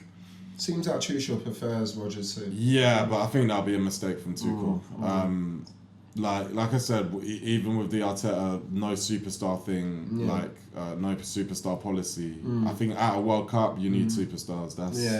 That's just what it's built for. And I think Bellingham's built for the moment, for the spotlight. Yeah. I think at best you wouldn't really want to because they're similar players, but at most you find a way to make them play with each other. Yeah. Maybe you can have Rodgers off the flank a bit, come inside, but like. I think if it's one or the other, you've just got to go with the guy that was top 3 in the Ballon d'Or rankings, the guy that's won the Champions League, the guy that's won La Liga titles, the guy that's stepped up when England needed them with a bicycle kick in knockout tournaments. Yeah, bro. You go with that one. Yeah, so I agree, man. It's a non-debate for me. But I do respect what Rodgers is doing a lot, big time. I think we definitely it's amazing. bring him. Yeah, definitely, for sure. But who gets shot then? Like, alright, so... Gibbs White for me. Fuck, I rate Gibbs White. I do rate Gibbs White. I don't want to say Gibbs White because I actually do rate him. But realistically, the ones in that position, Palmer, Foden, Bellingham, Rodgers. But we can only bring 3. Is Eze for your left wing? Yeah, let's say Eze on the left because I just want to use those 4, but Palmer? we can only bring 3. You said Palmer. Yeah, so Palmer, Foden, Bellingham, Rodgers, but we can only bring 3 in those cam. Who do you drop out of those? Like, which one do you drop? Because if Rodgers comes, one of them. I'll bring Bellingham, Rodgers, and Palmer, and then consider Foden a striker option. Okay, fine. Yeah. If you bring as a striker instead. Yeah, then fair. I guess a few of them can do that as well. Yeah. Jude can do that and Palmer. Yeah. So all of them can really. Fair enough then. Yeah, and then maybe just bring Kane, Watkins, and then that's it as strikers. Or Kane, Watkins / Calvert-Lewin. I think Watkins and Calvert-Lewin should be battling. And then for Foden the rest of the as season. Yeah. Okay, fair enough. Yeah, that could work for sure. Yeah, I think that's better as well. But Kane's style now is actually a bit more deeper. At Bayern, so out of Calvert-Lewin and Watkins, they'll be like the only proper 9. Yeah, proper 9s. Yeah. But interesting. I think that can work as well. I think it's best to bring all of them and then use one of them. Yeah, because the quality's too high. But the thing is, if Palmer doesn't find his rhythm again this season, then I don't think he'll. You still bring him. He's he scored in a fuck. What he's done in Yeah, I guess. Yeah. What you're just saying with the superstar thing, he's got an element of that where he can just kind of take over a game, like to not take over, but he can create moments. Do you know what I'm saying? I've seen him do that bare in finals where like he can just create a moment, whether it's a mad pass, a shot, an assist or whatever. It's true. He is different. Yeah, he's got that superstar thing about him, similar with Bellingham, and I think you want as many as. To me, that's what Foden lacks. I think Foden is overall player good, but I never see him just do superstar create. Sometimes for City, but not much. Where it's just not in a big game. Yeah, but it's like 1-1, and then it's like boom. He just not in a big game. Yeah, in a big game. I don't see him do that. He did have that one run though. Was it Dortmund or someone? Remember when we that old Arsenal Gooner pub we went to when it was the Arsenal Bayern game, and then I think City were playing. And then City were playing the other. That was a Champions League semi or quarters. Maybe. It was quarters, maybe couple years, not last season, but the season before. And then I think Foden did a madness in that game. I can't remember. Who did they play? That was a good season. Yeah. That one, but I haven't really seen him have those moments where he just takes over, apart from really that game against, I think it was Madrid in that Champions League. So I think definitely you got to bring Bellingham and Palmer for certain. So yeah, So but you Foden still can- risk dropping Foden? No, not to bring. No. What you said, like as a 9, Yeah. like him, one traditional 9. So really, it's Calvert-Lewin and Or Watkins. Watkins for battling the next half of the season. I think they're both on similar, like 7 goals. Yeah. Now they're both like got shit to play for. I mean, one of them's fighting to not get relegated. The other's trying to fight for a title. So they both got motivation. Now, obviously, on Watkins' side, he's also battling with Malin a little bit, but he seems like the one in favour recently to start for them. So he's getting his opportunities. And they battle it out really. And I'm bringing all 4 of those cams, Yeah. like you said, and then they're the ones that battle it out for that last spot. Out of those 2. And then would he bring Welbeck? Does he battle with them? He battles with them. Yeah, But I mean, he's just got to go against Yeah. Man U, just ended their whole shit. So Yeah. you never know, bro. Yeah, he battles. He's got a fair chance too. Yeah, man. Experience, good England record too. True, man. But 2 old striker, him and Kane, it would be Yeah, a bit yeah. too much. Yeah. I think it's really Calvert-Lewin and Watkins Yeah. for me mainly. And I think Calvert-Lewin kind of deserves that opportunity. Watkins got it the last time. Yeah, but he And delivered got a the goal. last time. Yeah, he got a goal. He got a goal. So yeah, we'll still have to see. I think Calvert-Lewin though, what he can do in the air, just offers something a bit different. Like he's one of the best headerers in the league still. Yeah. As a striker as well, he's definitely one of the best. His He- timing of jump is crazy. It's crazy. He bare reminds me of Andy Carroll pre-Liverpool move. Yeah. Like when at Newcastle, just an athlete, man. Yeah. Like in the air. But And I think he kind of offers something different there. If we've got like Declan Rice's corners and shit, yeah. then Yeah, as a yeah. 9, if we're gonna bring that one traditional one, Yeah. then I want a very traditional who can run in behind and do the headers. I think Watkins can do that to a level, but Calvert-Lewin's headering is like world class, straight up. So like, I wouldn't mind giving him that chance, but we'll see until the end of the season. But staying on the international note, really to end it, we've got Afcon and Nigeria, bro. Yeah. Which Nigeria have been bringing that fire, bro. Yeah. They've been bringing the fire. Lutman, Osimhen, both of them. Lutman, to be honest, has been going crazy this tournament, bro. Like, I think he's player of the tournament so far, in my opinion. And man, I mean, Niger know what they have to do. I've been singing Iwobi's name, so I'm glad everyone is seeing it now. Yeah. With his turning up. playmaking. He's turning up. That passer assist. He's just playing great. And man, Nigeria doing what they're meant to be doing. Thrashing teams. We just thrashed Algeria, which is good. Well, we just beat Algeria, but we thrashed before. I forgot who it was, but we beat them 4-1. Yeah. Big thrashing. And man, it's good to see the team look good. We have to win, obviously, because of the World Cup upset. Yeah. I think really we have to win. There's obviously been bad news in Nigeria recently with the drone strikes with Trump, the Anthony Joshua thing. So it'd be nice for there to be some good fortune and good news coming to Nige. You know what I'm saying? And I think this is an opportunity for that. Where man, the players are we're looking like the favourites for sure right now. So, but I think we've got the strongest squad and everything. Like we should. Obviously, on Morocco, they've got the Madrid guy. What's his name again? The Madrid winger. Not Hakim. Oh, Brahim. Yeah, Brahim. He's been doing well for them. him, and then obviously Hakimi too. But then we've got Osimhen, Lutman. But then also Ndidi's doing the job. Yeah. Iwobi's playing really good. Chuck Crazy's filling in really well as well, actually. So man, Bassi, bro, I love Bassi as well. So man, like I'm loving how Nigeria are doing right now. I think we got a real chance of winning this trophy, bro. But how do you feel about it? Yeah, no, same, man. Like, I think let's make up for the World Cup. Man. Tragedy, really. Like, let's just, because I mean, in the World Cup we ain't really gonna do much anyway. So if we're being real.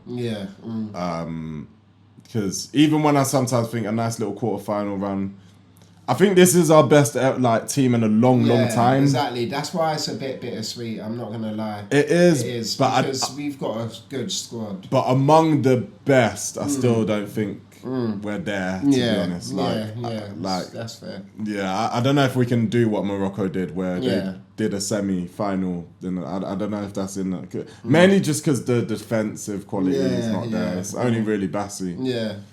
And he's a bit clumsy at times as well, bro. To be honest. So then again though, World Cups it just takes a couple superstars to do it. Man, it's a couple games. You know what I mean? It's just a few games. And then suddenly you're like in a semis and everything's real. You know what I'm saying? So I would have loved to seen it with this squad. I can't lie. Like even this for that, it doesn't fully fill the hole of that. It doesn't fill the void of not being in the World Cup. Even if we win Afcon, I think.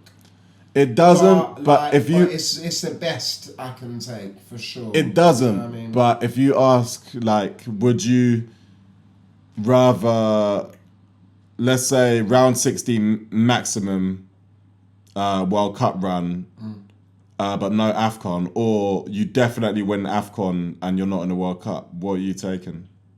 I'll probably take this. Like, Nigeria need to win a trophy, and it is big for legacy. I love how much eyes are on the World Cup, so I think it would have been good for that. Yeah. But same. because this isn't getting the full attention it deserves. It's not. The finals though. Now these games. Afcon. So next game you got Mane Salah. Which is on Wednesday. Senegal, Egypt. So it's the final. Mane versus Salah, innit, throughout their career. Obviously, you had the little media things that happened earlier this season. So, like, to me, it's a big closing of the chapter, innit, like this on Wednesday. And then we've got Nigeria, Morocco, which is a big one, I think. To me, it's the two favourites. So, and then after that, the final. So, it should get the attention now. And that's happening on Wednesday. But then again, that game clashes with Arsenal, Chelsea, in FA Cup games. But no, League Cup game, sorry. But bro, like it should really get that attention now, bro. And there's big things. What do you think with Mane Salah? Who do you want to like if you had to pick a horse?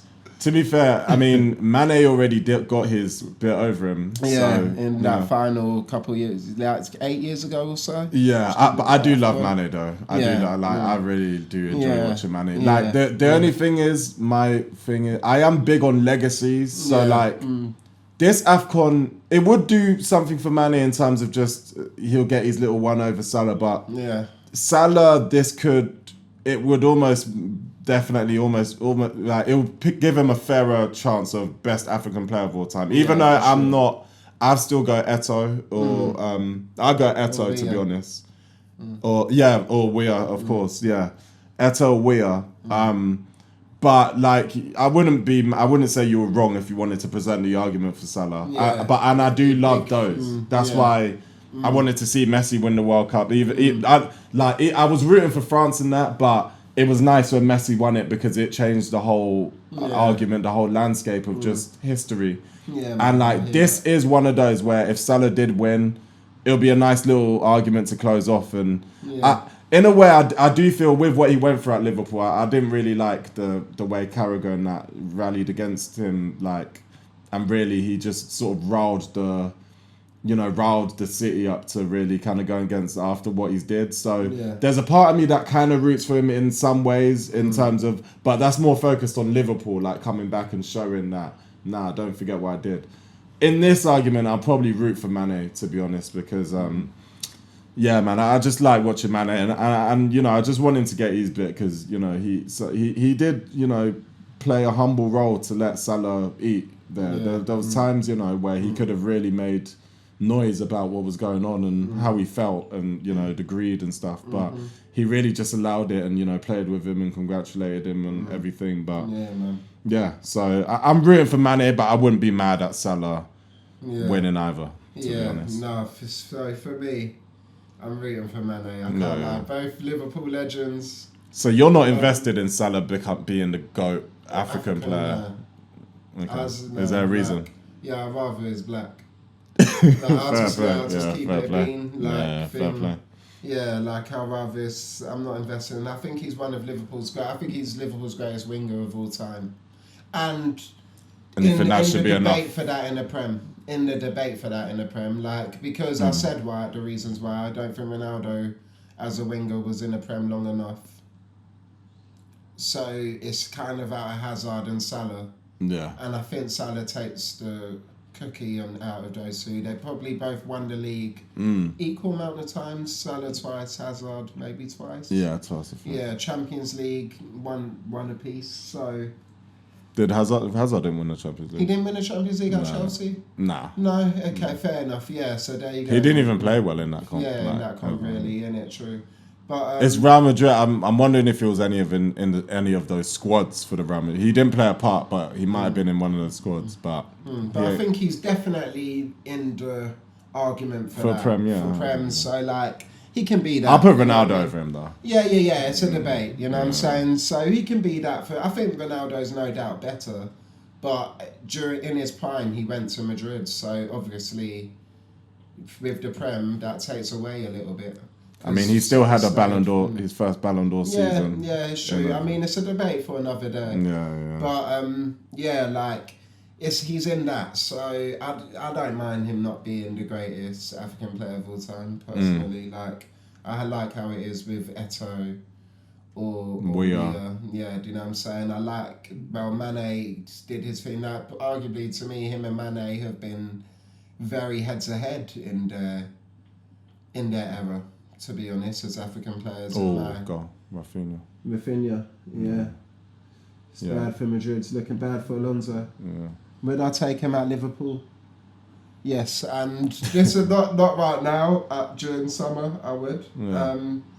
I do think that he should have come to Liverpool before Madrid. I said Madrid's a big step from Leverkusen.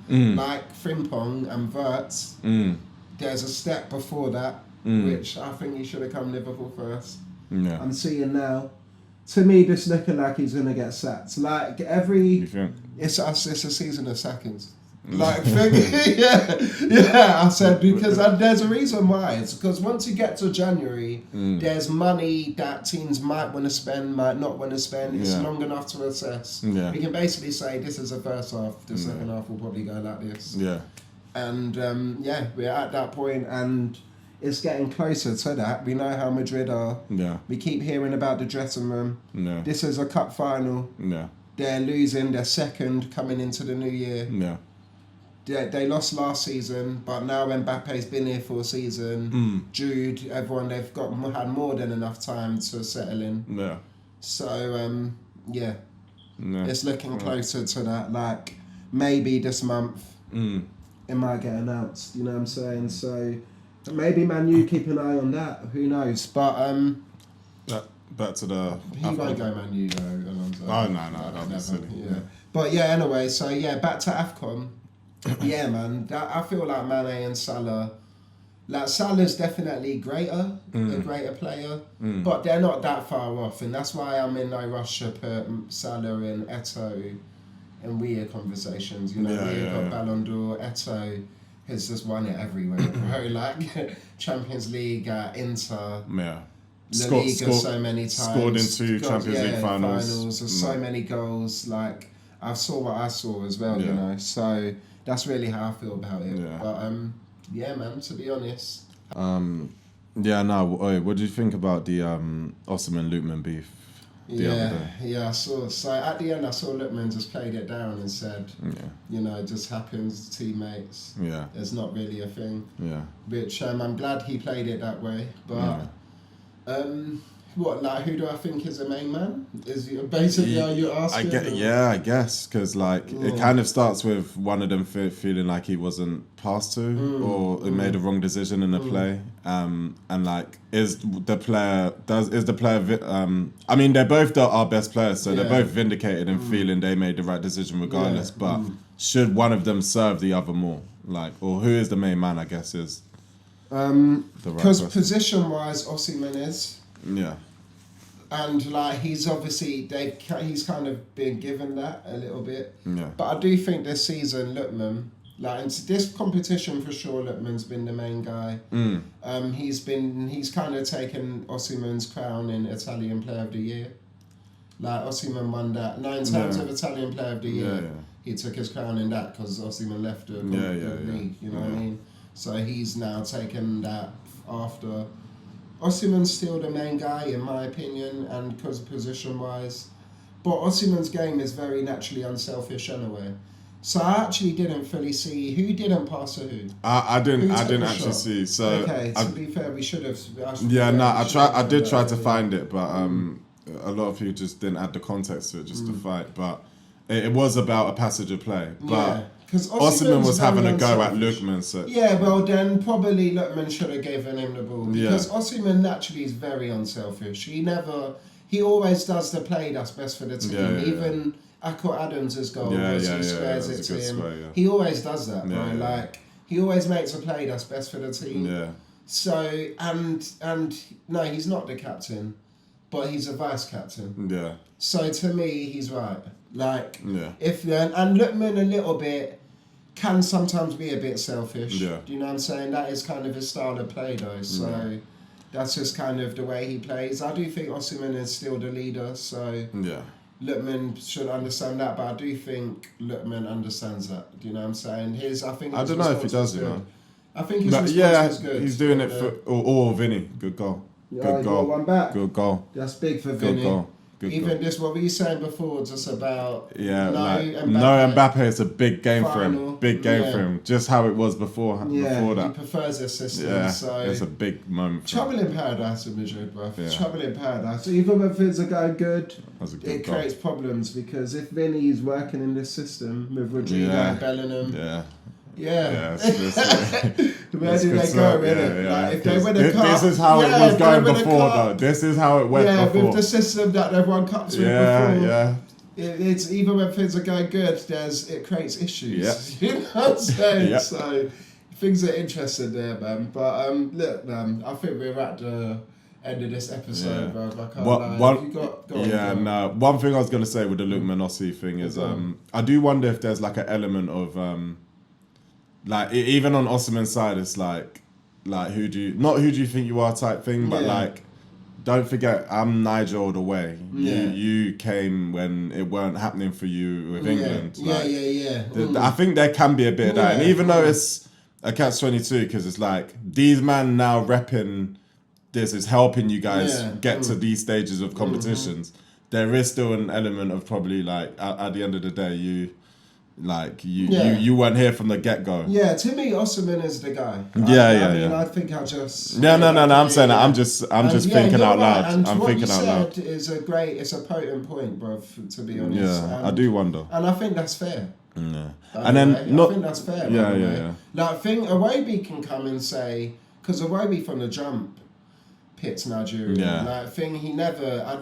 Did he play one game for England, maybe? Nah, there was talks of it, but then he decided Niger. Probably because his uncle's JJ. Yeah, exactly. So, like, he knew that he kind of had to. Yeah. But, like, he did. So, in that scenario, that's different. Lookman, you think he tried for England, didn't it? Yeah, like, he did. Youth team. He did. Yeah. So then that's fair. Yeah. In my opinion, like... I do want, like...